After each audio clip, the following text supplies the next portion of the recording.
Jax's revenge domain, 8% raise, that's all I asked for. And Patricia Hayes, our 35-year-old CEO, literally laughed in my face. Her laughter echoed off the glass walls of her corner office like some kind of sick joke. Gordon, at your age, we need to think about efficiency. Fresh talent understands modern cost management better than, well, people stuck in old-fashioned ways. I'm Gordon Mitchell, by the way. 49 years old, Chief Quality Engineer at Med Device Solutions. Been here 25 years, back when this place actually cared about making medical devices that saved lives instead of just quarterly profits. I stood there holding my performance review folder, watching this Harvard MBA who'd been here exactly 18 months dismiss a quarter century of my work like it was outdated equipment. The same woman who'd just bought her second vacation home while I was calculating whether we could afford Lisa's cardiac surgery next month. The board sees a senior engineer pulling $85K when we could hire 2 recent graduates. For that same cost, she continued, not even bothering to look up from her laptop. They're hungry. They understand lean manufacturing principles. Lean manufacturing. That was her solution to everything. Cut quality control staff, reduce testing protocols, speed up production timelines. Never mind that our cardiac monitors were keeping people alive in ICUs across the country. Patricia, the quality protocols I developed have prevented 14 product recalls in the past 5 years alone. Each recall would have cost the company millions, not to mention the patient safety issues. She finally looked at me, wearing that practiced executive smile that never reached her eyes. Everyone's replaceable, Gordon, even senior engineers. If you think you're worth more than market rate, maybe it's time to explore your options elsewhere. That's when something inside me snapped. Not anger exactly, but clarity. Crystal clear understanding that loyalty meant nothing to someone who saw people as line items on a spreadsheet. I'd been at MedDevice since I was 24, fresh out of engineering school. Helped build this company from a 30-person operation in an old warehouse to a 450-employee corporation with facilities in 3 states. I'd worked weekends, missed family dinners, stayed up nights redesigning safety protocols while Patricia was probably partying her way through business school. My wife Lisa was home right now, worried sick about the $65,000 we owed for her heart surgery that insurance only partially covered. Our son Jason was in his 2nd year of pre-med at State, working 25 hours a week just to help with expenses. Our daughter Allison was applying to nursing programs, all of them expensive. And here was Patricia suggesting I should just accept being undervalued because the board wanted to save money. I understand, I said quietly, closing my folder. Through the glass walls, I could see my colleagues pretending not to watch while straining to hear every word of my humiliation. I walked back to my desk in the engineering department. 25 years, and I still didn't have a real office. Open collaboration was the buzzword Patricia used to justify cramming experienced engineers into cubicles while executives got corner offices with bay views. My workspace was surrounded by 2 recent engineering graduates who called me sir and asked me basic questions about FDA regulations they should have learned in school. Good kids, but they thought quality control was just paperwork that slowed down production. I opened my desk drawer and pulled out a leather portfolio I'd kept for years. Inside were my personal projects, innovations I'd developed on my own time using my own equipment. 25 years of weekend tinkering, late-night problem-solving, solutions that came to me during my commute home. See, Patricia didn't know that most of our breakthrough safety protocols hadn't originated in company labs. They'd started in my basement workshop, where I'd built testing rigs using my own money and time, personal projects that I'd shared with MedDevice out of loyalty, never thinking to protect my intellectual property rights. The employment contract I'd signed 25 years ago covered work done during company time using company resources. But my most valuable innovations existed in a legal gray area. Personal developments, documented with timestamps and patent applications filed under my name. I flipped through pages of documentation. The cardiac monitor safety protocol that prevented those 14 recalls, originally designed to improve a vintage heart monitor I'd restored for a medical museum. The automated quality testing system that saved the company $2.3 million annually, built first as a hobby project to test electronics for classic car restorations.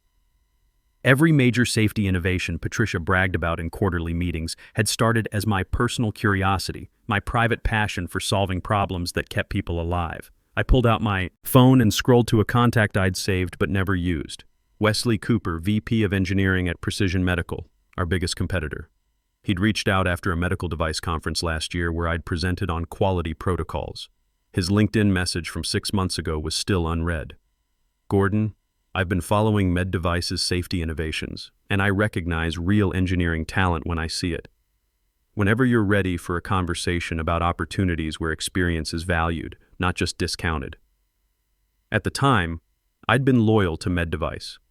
Believed Patricia, despite her youth and inexperience, understood the value of institutional knowledge.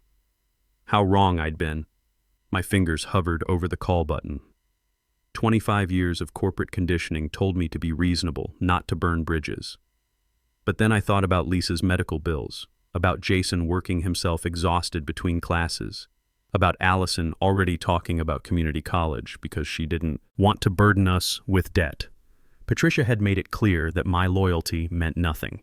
Maybe it was time to show her what disloyalty looked like. I pressed call. Wesley Cooper speaking. This is Gordon Mitchell from Med Device. I think it's time we had that conversation you mentioned. There was a pause, then genuine excitement in his voice. Gordon, I was hoping you'd call eventually.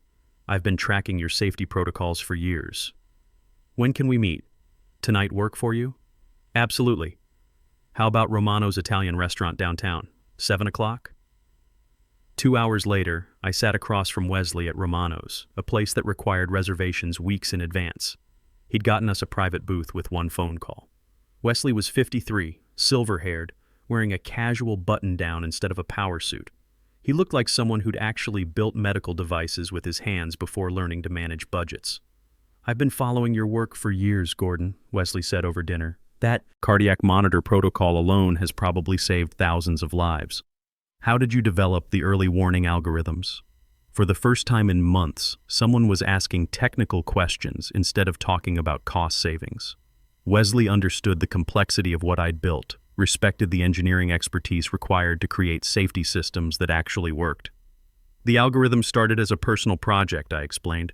I was restoring a 1970s cardiac monitor for the Medical History Museum, wanted to understand how modern safety protocols could improve vintage equipment performance. Wesley raised his eyebrows. Personal project? So you own the intellectual property? I pulled out my leather portfolio, showing him documented development notes, patent applications, timestamps proving I'd created these systems on my own time using my own resources. Med Device implemented them, but they never formally acquired the rights. Their legal department assumed everything belonged to the company automatically. Wesley studied my documentation carefully. Years of weekend work, personal passion projects that had become the foundation of Med Device's reputation for safety and reliability. This is remarkable, Gordon. How much of Med Device's safety infrastructure is based on your personal innovations? About 70%, I said quietly.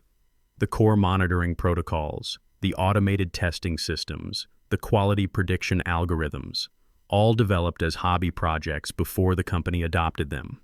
Wesley closed the portfolio and met my eyes.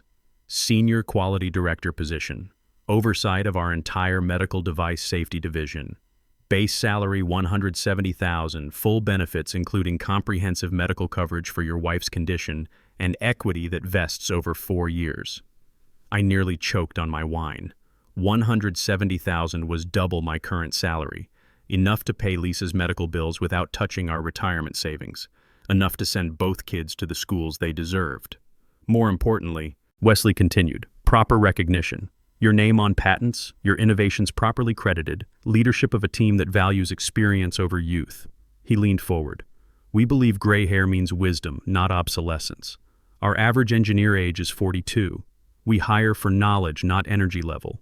We spent 3 hours discussing technical details, safety protocols, team management. Wesley asked intelligent questions about regulatory compliance, understood the balance between innovation and patient safety. For the first time in years, I felt like I was talking to someone who respected both my experience and my potential. There's one more thing, Wesley said as we finished dessert. If you brought your personal innovations with you, we have a proper IP acquisition process, fair market compensation for proven technology. He understood exactly what Patricia's legal team had missed, the value of intellectual property that bigger companies often took for granted. 2 weeks later, I placed my resignation letter on Patricia's desk. She looked up from her laptop, clearly annoyed at the interruption. 2 weeks' notice, she said, scanning the letter quickly. Where are you going? Precision Medical. That got her attention. Her confident expression shifted to something resembling concern, maybe even fear. That's unfortunate timing. We're in final negotiations with General Hospital Systems to expand our monitoring contract. I know, I designed the safety protocols that won us that contract. Patricia's face went pale as she realized what my departure might actually cost the company. For the first time, I saw her calculating the real value of what she'd dismissed as expensive legacy thinking. We should discuss retention options immediately, maybe that raise you mentioned. Perhaps 12% plus a promotion to VP level. The offer was everything I'd wanted 2 weeks earlier. If she'd shown this flexibility that morning when I'd asked for 8%, none of this would have happened. But some bridges can't be rebuilt with money alone, especially when trust has been completely destroyed.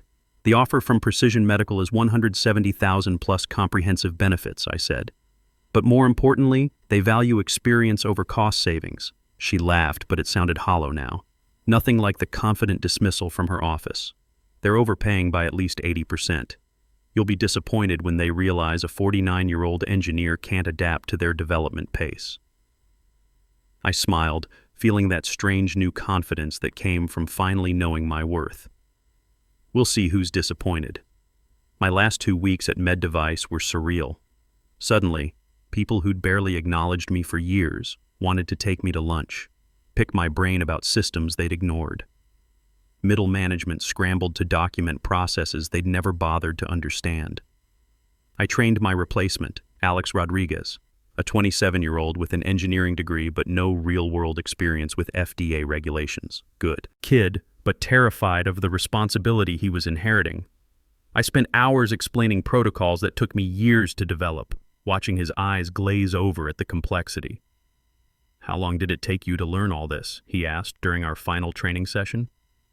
About 15 years to really understand the nuances, I said honestly.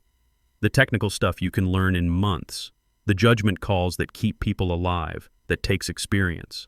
I also carefully documented every email where I'd shared personal innovations with the company, creating a clear evidence trail of MedDevice's failure to properly acquire intellectual property they'd freely used. 25 years of innovations shared out of loyalty, never protected because I'd trusted the company to do right by me. On my last day, I cleaned out my desk while my colleagues watched nervously. 25 years of accumulated knowledge, relationships, institutional memory walking out the door because management thought fresh talent was more valuable than proven expertise. I walked out of MedDevice's headquarters for the final time on a Friday afternoon in March. 25 years of my life, and I felt nothing but relief. By Monday morning, I was sitting in my new corner office at Precision Medical, explaining to my team of 8 senior engineers how we were going to revolutionize medical device safety, real engineers with real experience. The oldest was 54, the youngest was 36. People who understood that wisdom and energy weren't mutually exclusive. Wesley had been right about the culture. No one asked me about my age or energy level. They wanted to know about my experience with FDA protocols, my thoughts on emerging safety standards, my approach to quality management at enterprise scale. 6 weeks later, the first implementation of my safety protocols went live at Precision Medical. The same algorithms Patricia had dismissed as expensive legacy thinking were now detecting cardiac abnormalities 48 hours before they became critical. Processing speeds increased 40%, false positives dropped by 65%. Our sales team had data proving we could outperform MedDevice's best metrics by significant margins. The prediction algorithms I'd developed in my basement were saving lives with 94% accuracy, with my name properly credited on every patent filing. For the first time in 25 years, my innovations belonged to me legally and professionally. 3 months after I left, General Hospital Systems announced they were terminating their contract with MedDevice and switching to Precision Medical. Better safety protocols, more reliable monitoring, superior patient outcomes at competitive pricing. My phone started ringing that morning. First call was from Medical Device Weekly wanting to interview the engineer behind Precision's breakthrough safety systems. Second call was from the FDA asking about consulting opportunities on new medical device regulations. Third call was from Patricia. I let it go to voicemail. She called 8 more times over 3 days before leaving a message I saved for posterity. Gordon, this is Patricia. We need to discuss consulting opportunities immediately. MedDevice is prepared to offer substantial compensation for your expertise. Please call me back as soon as possible. We made a mistake. The admission felt hollow, too little, too late, motivated by panic rather than genuine recognition. I didn't return the call. A week later, Patricia was waiting by my car in Precision Medical's parking garage. She looked exhausted, stressed, none of the polished confidence from that morning when she'd laughed at my raise request. The power dynamic had shifted completely. "This is inappropriate," I said, keeping my distance while reaching for my keys. "You've put 200 jobs at risk," she said desperately. "MedDevice is facing serious problems because of the intellectual property you took." "I didn't take anything that belonged to MedDevice," I replied calmly. "I took my personal intellectual property that MedDevice used without proper acquisition. Your legal team never did their homework, and you never valued experienced personnel enough to care about the details." Patricia stepped closer, desperation evident in her bloodshot eyes. She'd probably been working 18-hour days trying to contain the damage. "Name your price. Whatever Precision is paying, we'll triple it. CTO position, full equity, whatever you want." I thought about those 25 years in that cubicle while she collected bonuses for my innovations.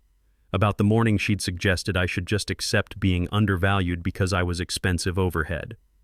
"You told me everyone's replaceable," I said quietly. "Even senior engineers. I'm just following your business philosophy." The following quarter, MedDevice's stock fell 35%. They laid off 65 employees in 2 waves, targeting senior staff with the highest salaries first. Industry publications described it as a catastrophic loss of institutional knowledge and mysterious deterioration of their award-winning safety systems. Patricia was demoted to VP of Operations after the board lost confidence in her leadership.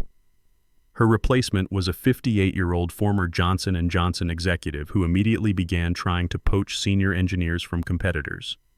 Too late. The damage to MedDevice's reputation in the engineering community was irreversible. Then came the inevitable lawsuit. MedDevice sued me for theft of intellectual property, corporate espionage, and breach of fiduciary duty. Their case collapsed spectacularly when my documentation proved conclusively that I had developed the core safety systems as personal projects. The judge not only dismissed their claims but awarded me legal fees, noting that MedDevice had failed to secure proper ownership of innovations they had implemented and shown reckless disregard for intellectual property rights. But victory felt more complex than I'd expected. 3 months after the lawsuit ended, Rebecca Davis, MedDevice's former head of customer service, visited my office. She'd been with the company for 18 years before the layoffs. 65 people lost their jobs, Gordon," she said, sitting across from my desk. "People with families, mortgages, kids in college. Was your vindication worth destroying their livelihoods?" The question hit harder than any lawsuit. I'd focused so intently on Patricia's arrogance that I'd underestimated the collateral damage to good people who'd had nothing to do with my treatment. "You're right to be angry," I said. "That's why Precision Medical has hired 42 former MedDevice employees in the last 6 months, including everyone from your customer service team who wanted to join us." Rebecca's expression softened slightly. "And the others? The ones who can't relocate, who are too specialized, who are close to retirement?" That conversation led to the creation of Experience Valued, Precision's formal initiative targeting displaced senior professionals industry-wide. We partnered with 3 medical device training organizations to offer skills updates for engineers over 45. We created consulting opportunities for near-retirement professionals who wanted flexible arrangements. We became the first major medical device company to explicitly reject age bias in hiring, putting it right in our job postings. Experience preferred, age diversity valued. The program became a model for the industry. Other companies began questioning their own youth-obsessed hiring practices. Within a year, applications to our open positions increased 300% with experienced professionals specifically seeking out companies that valued their expertise over their energy levels.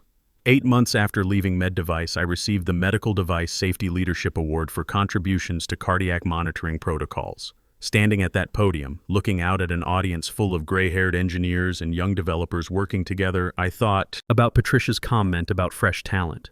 She'd been wrong about everything. We weren't expensive legacy employees clinging to old ways. We were battle-tested professionals who understood the difference between moving fast and building systems that actually worked long-term and kept people alive. When you combine decades of hard-won experience with the motivation to prove doubters wrong, you create something pretty unstoppable. A year later, I still think about that morning in Patricia's office. Not with anger anymore, but with something approaching gratitude. Her laughter taught me the most valuable lesson of my career. Your loyalty means nothing if you don't value yourself first. The gray hair she saw as a liability turned out to be my competitive advantage. All those years of experience, all those late nights solving problems, all that institutional knowledge she thought was outdated, it became my secret weapon. Last month, MedDevice made headlines again, but not the good kind. The company was acquired by Hartwell Industries, a private equity firm known for breaking up medical device companies and selling the pieces. The 450-employee corporation I'd helped build over 25 years was dismantled and absorbed into a larger conglomerate. Patricia's replacement lasted exactly 14 months before the acquisition. The new owners cited fundamental gaps in safety protocols and quality assurance as primary reasons for the fire sale price they paid. Everything I'd warned about in my final weeks had come true. The irony wasn't lost on me. They'd tried to save money by getting rid of expensive senior talent, then ended up worthless because they couldn't maintain the systems that senior talent had built. Meanwhile, Precision Medical was thriving. We'd secured contracts with 12 major hospital systems, all drawn by our superior safety protocols and reliability metrics. The algorithms that started in my basement workshop were now protecting patients in cardiac units from Seattle to Miami. My team had grown from 8 to 15 engineers, all experienced professionals who'd been undervalued at their previous companies. We became known in the industry as the place where gray-haired engineers went to do their best work. Lisa's heart surgery went perfectly. The comprehensive insurance coverage Wesley had promised covered everything, including the follow-up treatments we couldn't afford before. She's back to her old self, volunteering at the hospital where my cardiac monitors help keep patients safe. Jason finished his pre-med program debt-free, thanks to my salary increase and the tuition assistance Precision offered for employees' children pursuing healthcare careers. He's starting medical school at Johns Hopkins next fall, planning to specialize in cardiology. Allison got into the nursing program at State University, her first choice. She says she wants to understand the technology side of healthcare, inspired by watching her dad fight for patient safety. Over profits. She's interning this summer in a cardiac unit that uses our monitoring systems. The family financial stress that kept me awake for years was gone. But more than that, my kids saw their father stand up for his principles and win. That lesson was worth more than any paycheck. 6 months ago, I got a call that surprised me. It was Alex Rodriguez, the young engineer who'd replaced me at MedDevice. He'd been laid off in the final round of cuts before the acquisition. "Gordon, I know this is awkward," he said, "but I'm hoping you might have openings at Precision. I learned more in those 2 weeks training with you than in my previous 2 years of work." I hired him immediately. Alex brought energy and fresh perspectives, while I provided the judgment that only comes with decades of experience. Working together, we developed a new monitoring protocol that reduced cardiac event response time by another 25%. That's what Patricia never understood. It was never about old versus young, experience versus energy.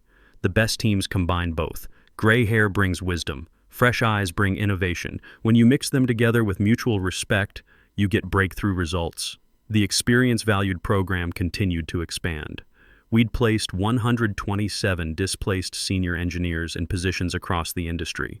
Other medical device companies started copying our approach, realizing they'd been throwing away decades of valuable knowledge. I began speaking at industry conferences about age discrimination in STEM fields. My talks always started with the same line. The morning my CEO laughed at my 8% raise request was the best thing that ever happened to my career. Young engineers in the audience would look confused until I explained that being undervalued forced me to recognize my actual worth.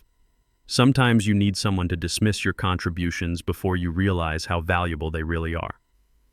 The medical device industry started changing.